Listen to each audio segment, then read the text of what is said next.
So anyway, I want to thank everybody for joining us.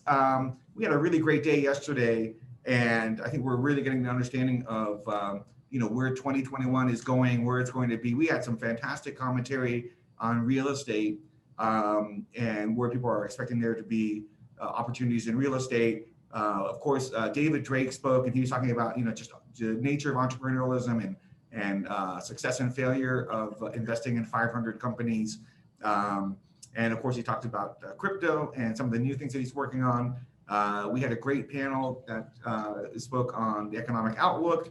And of course, we think that there's going to be a lot of, fiat currency being printed in 2021. And under the impression that we have a concerted fiat currency printing press going on all around the world by all the central banks.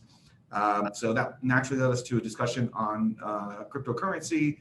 We had a cryptocurrency trader who has done a stunning 800% return last year, exceeding Bitcoin. And he was talking about some of the things that he was looking at. Then we had extensive healthcare discussions and healthcare panels, some great venture capitalists speaking. We topped it up with Pat Saldana, who's really just a fantastic person. If you know her individually, I've known her for about 20 years. She used to run GenSpring. She runs a variety of not-for-profits that are focused on family business and inheritance taxes.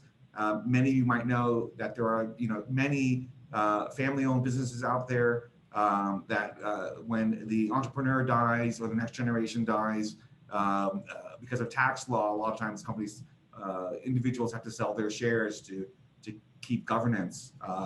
So there's dilution that happens, and that dilution sometimes leads to, negative impacts for the employees. So that was really fantastic. Today we've got a great set of speakers. We're going to start off with Fred Nazem. Also, I wanted to reintroduce Robert Butler again. Robert's going to be co-hosting. Robert, can you just again reintroduce yourself to the group? Hi, Robert Butler, currently based in Tucson, usually based in Austin. I've been participating in Marty's events since I think 2011. Independent consultant. I primarily work with investors on sourcing and evaluating investment opportunities, especially small niche alts. And I'm currently working with a private intelligence firm. So looking forward to another interesting day of conversations. Thanks, Marty. Fantastic. Thanks again, Robert. Again, we're going to start with Fred Nazem. We're not going to get to Fred yet. So we have really some fantastic panels. So something that's kind of been percolating in my mind is that there's been this explosion in podcasting. And so I've got a couple of VCs who invest in podcasting or alternative media specialists. And then, of course, we know there's been an explosion in gaming, especially with COVID. So just to give you an insight, probably 15 years ago, online gaming and just gaming in general was about 1/3 the size of Hollywood, which is about 8 billion back then. Today, the size of Hollywood is somewhere around 12 to 15 billion. And as we know, the movie business is in significant decline because nobody's going to movie theaters.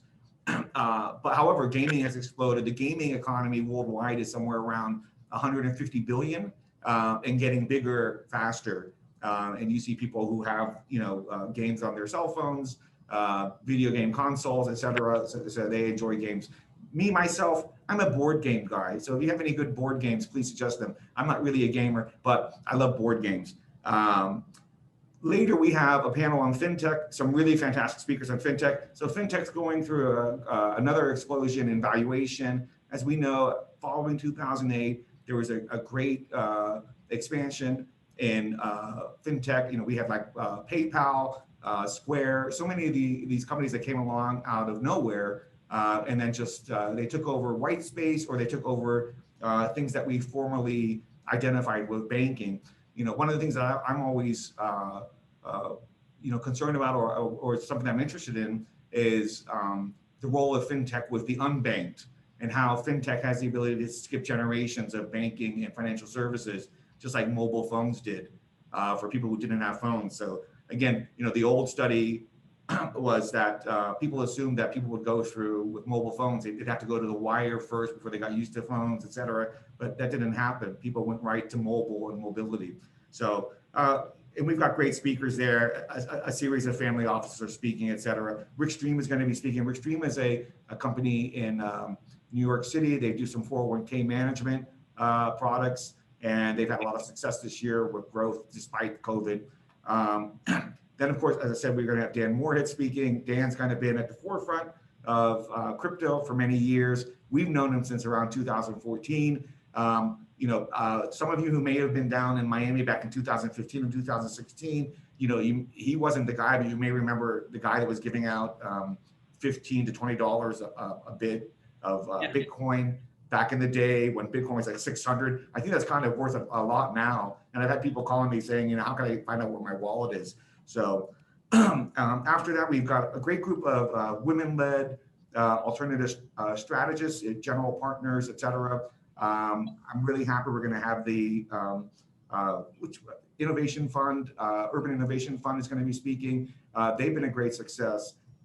They presented to us about 4 years ago in San Francisco, have had some growth, but they're like a smart cities company. And I think smart cities is another area where you're going to see expansion and growth, especially in the area of city security. Then we've got, Alan Snyder, who is a esteemed member of our group, will be speaking on art lending. We've got a manager selection panel, and then I have a family office deal making panel that will have Lawrence Richards speaking. Lawrence is a guy that we've known for 10 years, has been presenting with our group all over California and New York. And also Carol Pepper will be presenting. Carol's very well known, esteemed. She's routinely named one of the top sources of advice for European family offices. And then we also have Mauro Andreotti, who's going to be speaking on 2 panels today. He's a fintech guy who has a family office as well. So we're really looking forward to it. Just give me 1 second here while I go back to the camera. And so I want to introduce Fred Nazem. Fred, I've known for many years now. He's had a really clever product named Rejuvenon. I mean, Fred, before that, he was a venture capitalist. He still invests in deals that had some great success with some of the deals that he's invested in recently. And he can talk about that himself. But Fred, why don't you introduce yourself, talk about Rejuvenon. I'm going to stop this poll and then publish the results, and then you can take a look at it and see where you want to go from there. Okay. Well, good morning, and thank you very much, Marty. This is yet another one of your great gatherings, and I gotta say, yesterday I really enjoyed some of the sessions that I was telling you about. And having talked with you earlier today, I think I'm gonna change the nature of my presentation today. I was going to split the 25 minutes that you've given us into 3 pieces. One small piece with, for me, about 6 or 7 minutes of it, to tell you about the major trends in medicine that as a result of COVID and the changes that has happened. And I'll just highlight them now instead of going details of them, because I think your questions and answer sessions are going a lot to those very. And so they're all vying for theories. And I'm sorry? Hi, can you turn off your volume, please? Thank you. Anyway, can you hear me? Yes, I can hear you. Good. All right.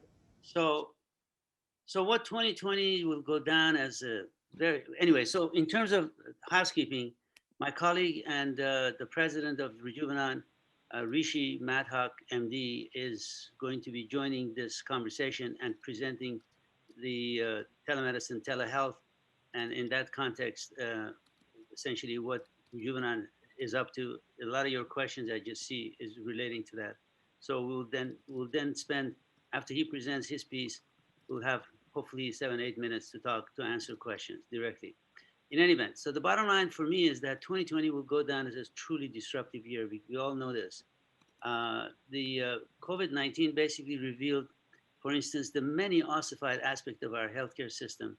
It stopped the nonsense that it takes years to develop a vaccine. Well, we got it in less than 1 year.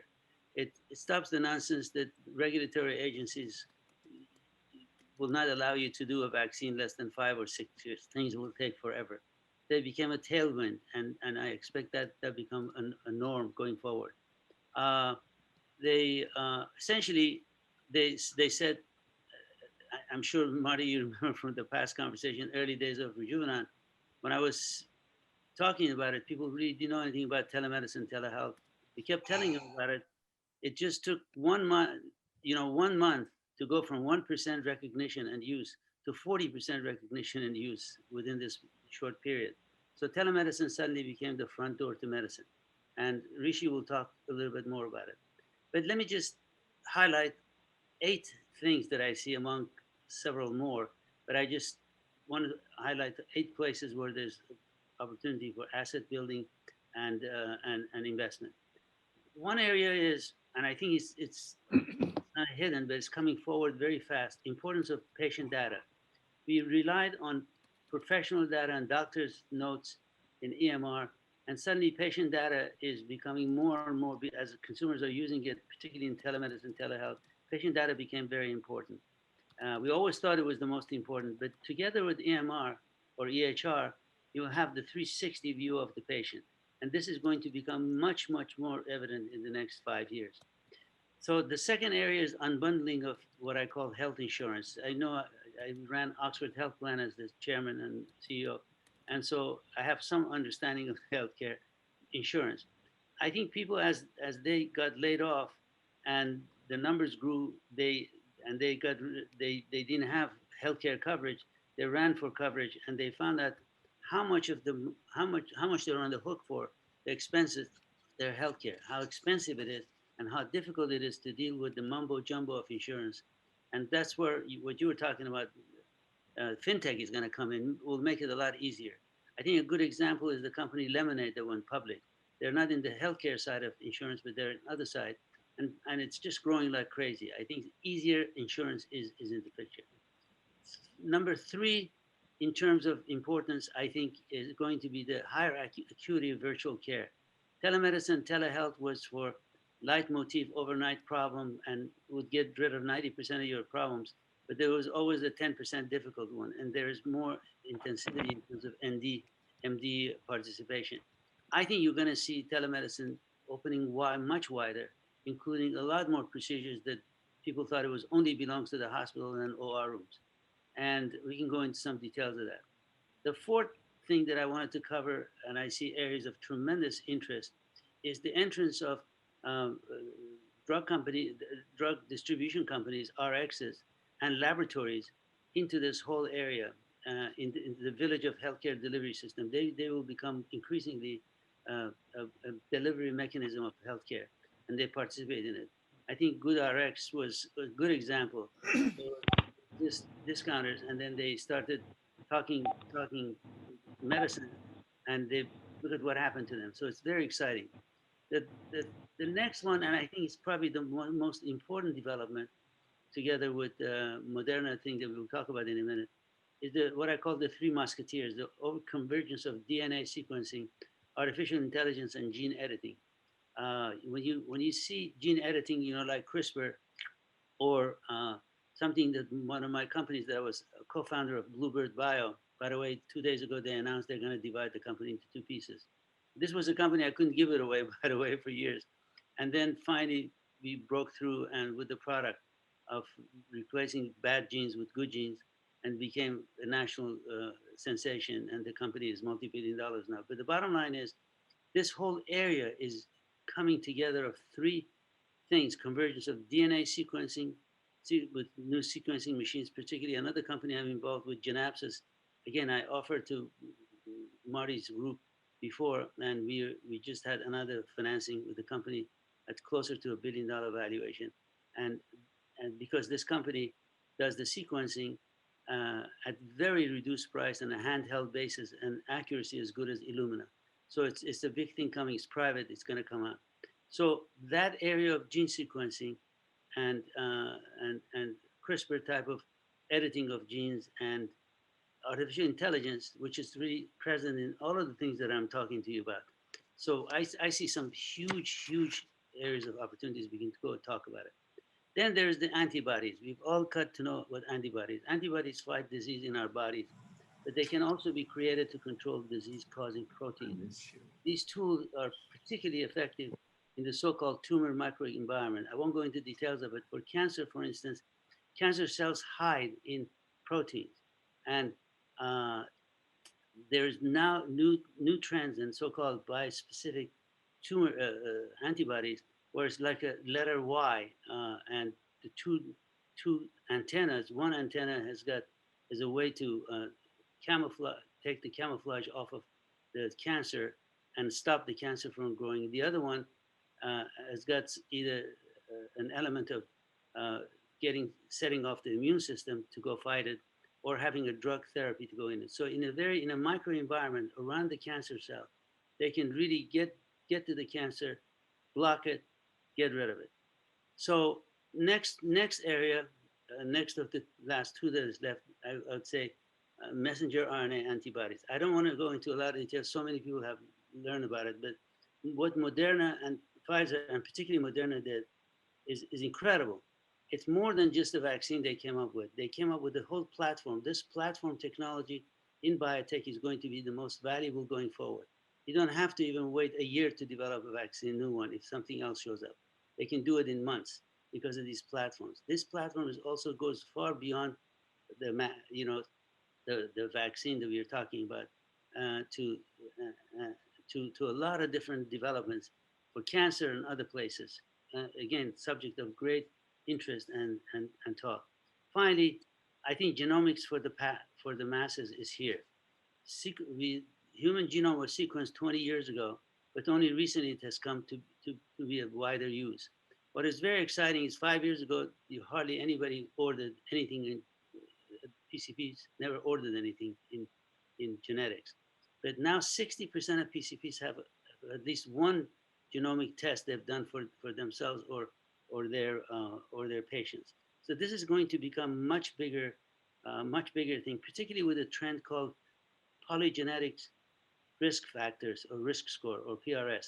This is risk stratification based on thousands of different genomic variants that you go for a test and you find out if you're really susceptible to certain diseases. For instance, if you have susceptibility to Alzheimer, by just doing this kind of a test, you'll find out your APO4, which is the gene that causes Alzheimer, and what variant of it is, could be identified early.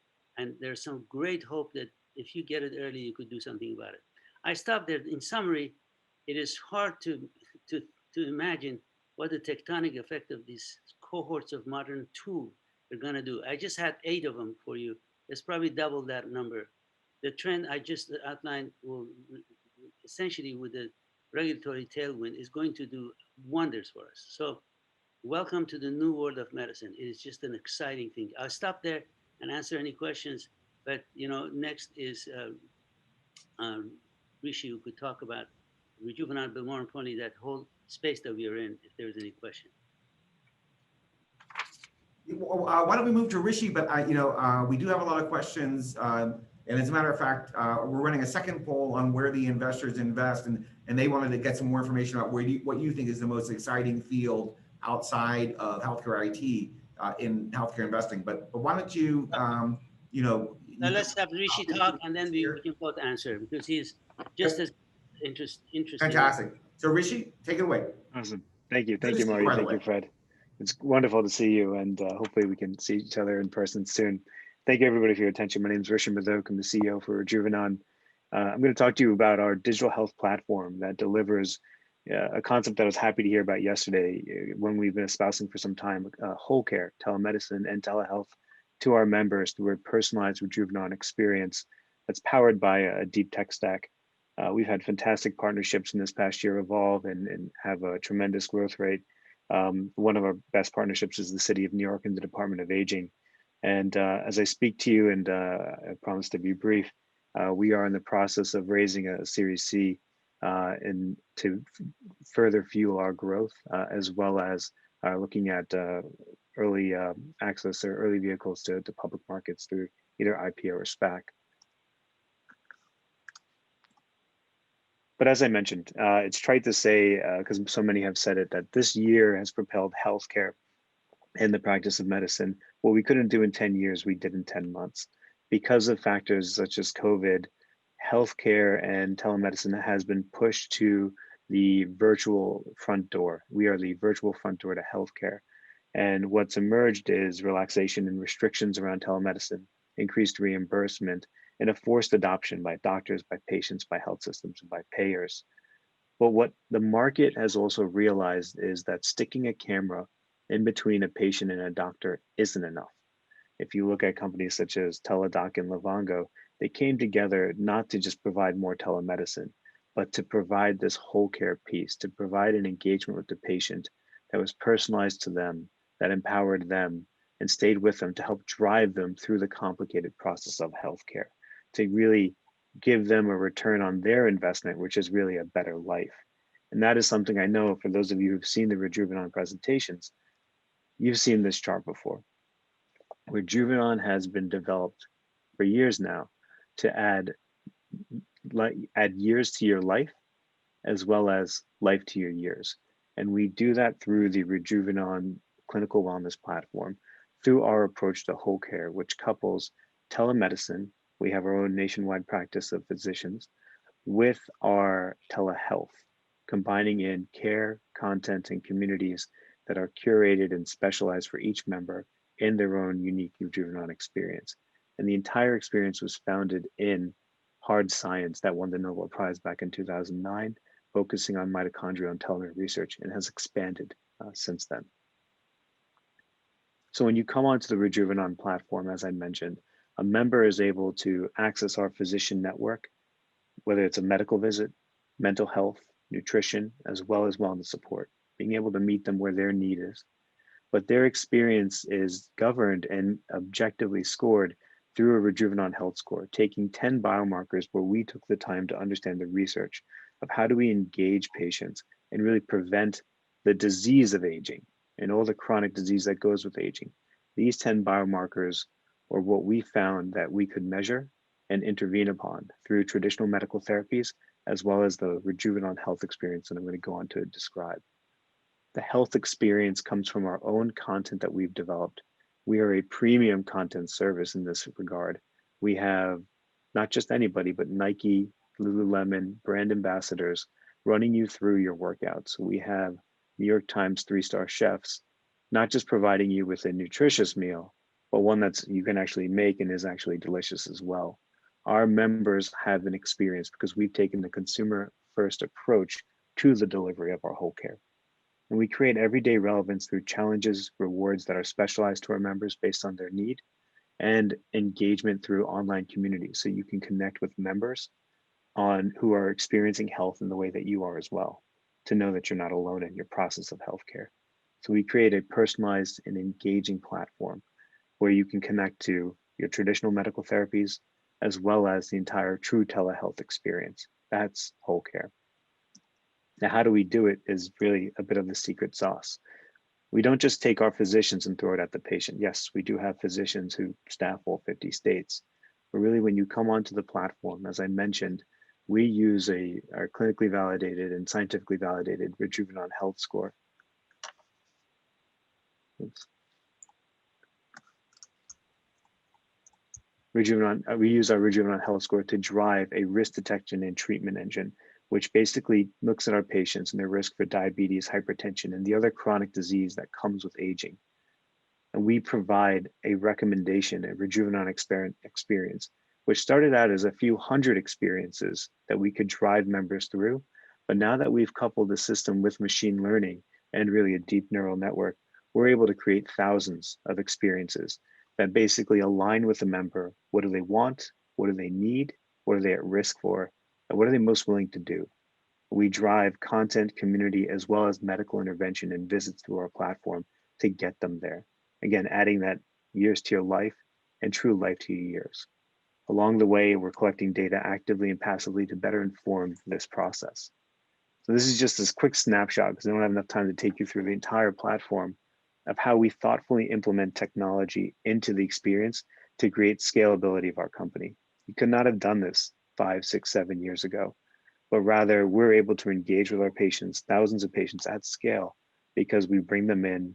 We have our own machine learning that's able to triage the top 100 complaints that would come through a telehealth visit and help not just drive that patient to the right physician, whether it's our own or another, but also when we pass it to our physician, they are given the full intelligence of how to treat this patient in the best manner.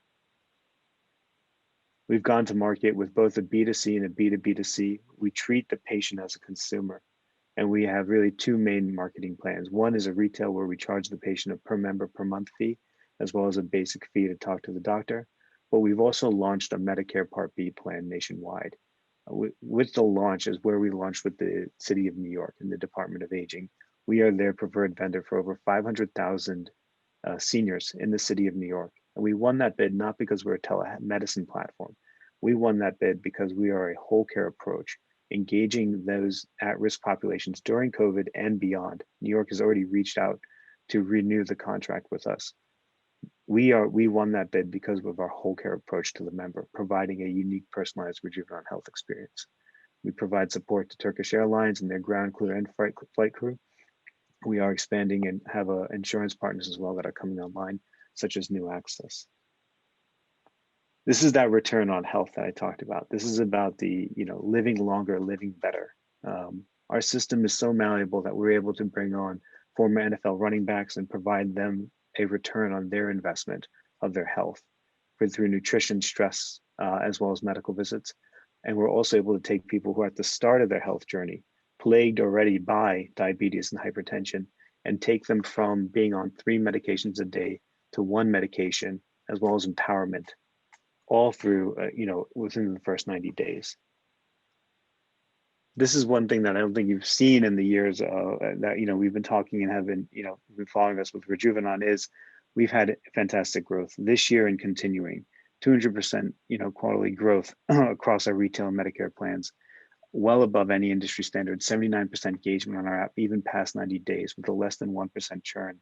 20% of our members are engaging in our telehealth within the first 48 hours. For reference, Teladoc's platform receives about 5% engagement over their footprint. We're expanding our Medicare away from not just episodic visits, but also RPM and CCM billing. We're launching with insurance. And as I mentioned at the start, we are raising our Series C for 20 million ahead of increasing our sales and marketing efforts, furthering the insurance model.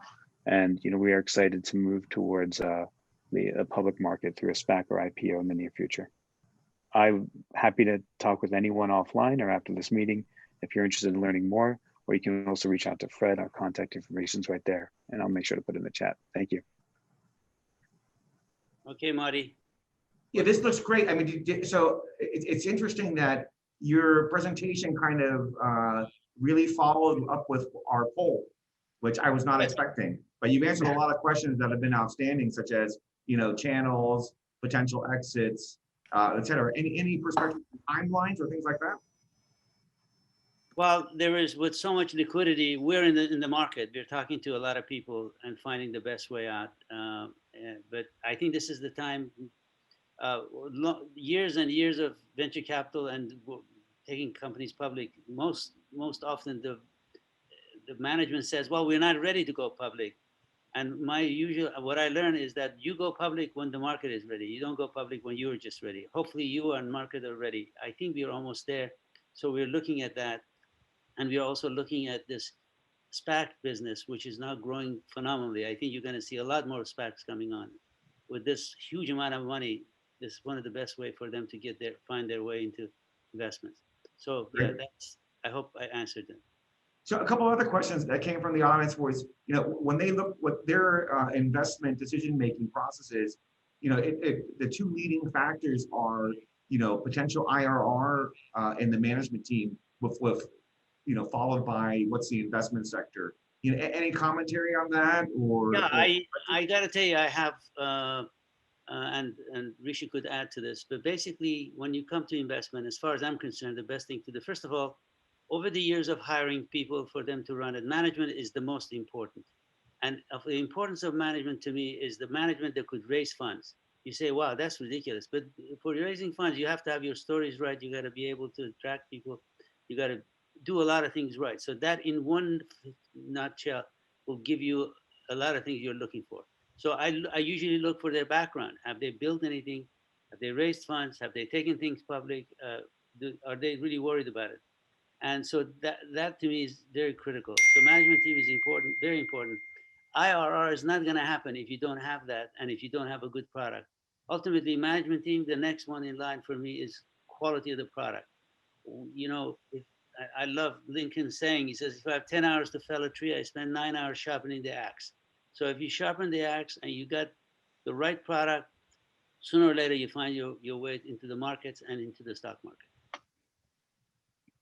Yeah, that's very interesting. I think there was a couple other questions here. Let me just figure out, hold on a second. I got to open up this poll. 1 second.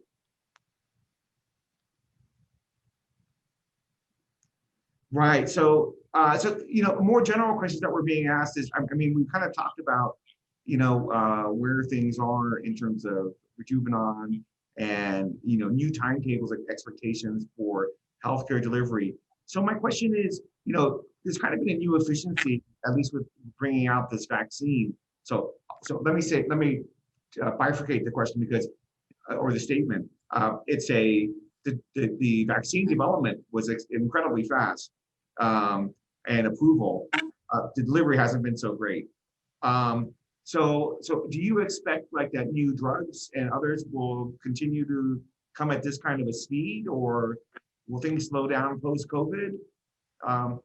I think once you got the speed, you're not going to go back. I think we found out, I think I said a couple of words in the beginning. I really believe these platforms, Moderna and Pfizer, these guys who've come up with this thing, they created a platform that it goes far more than this COVID vaccine.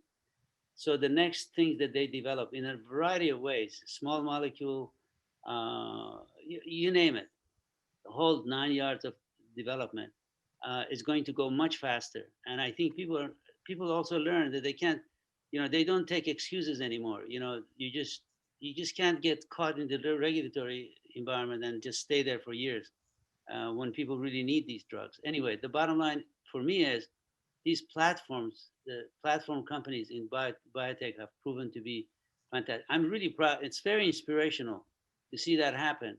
And for years, of course, they've been working on things, and suddenly they brought it all to the fore. But yeah, it's a much bigger story, and it's going to be faster development all front. I don't know if Rishi, you have any views on this. That's my view. I agree. I think that what we're seeing is, with development of new vaccines, medications, therapies, you're seeing, yes, an expedited timetable to reaching the market. But what we're learning in the vaccine is, even though we've had this, amazing breakthrough in science of getting a vaccine to market, now we've had this complete fumbling of deployment of the vaccine and adoption in certain areas. You look at Texas, they've already moved through their top tier and into the second tier of vaccination, not by success of a rollout, but because of a record number of refusals of the vaccine. And that's where, when New York City, the Department of Agents reached out to us for help with this, is people are realizing you can develop the solution, but then you have to engage the patient, the member, the recipient as a consumer to inform them and navigate them to that solution. And so these emergence of kind of the need on both ends, and pharmaceutical companies are realizing this as well. They need to move away from don't get COVID, get the vaccine, to how do we push out a message of empowerment and kind of engaging the patient, the member, the recipient of whatever the therapeutic will be. And I think that's a market you're going to see really blossom now as an effect. People want to make their own decision, and they want to find a source to make that decision with and help guide them to that. And that's the next emergence in a lot of healthcare, especially direct to consumer. So I think personalization is what we've been saying for a long time, and we're kind of getting there at this point. Yep. It's very interesting where healthcare is going, and the trends. So, great job, guys. And I just want to thank you again for updating us. I'm looking forward to some movement on Rejuvenon. And so far, you guys are in the right place, and I think it's the right time now. So Thank you so much.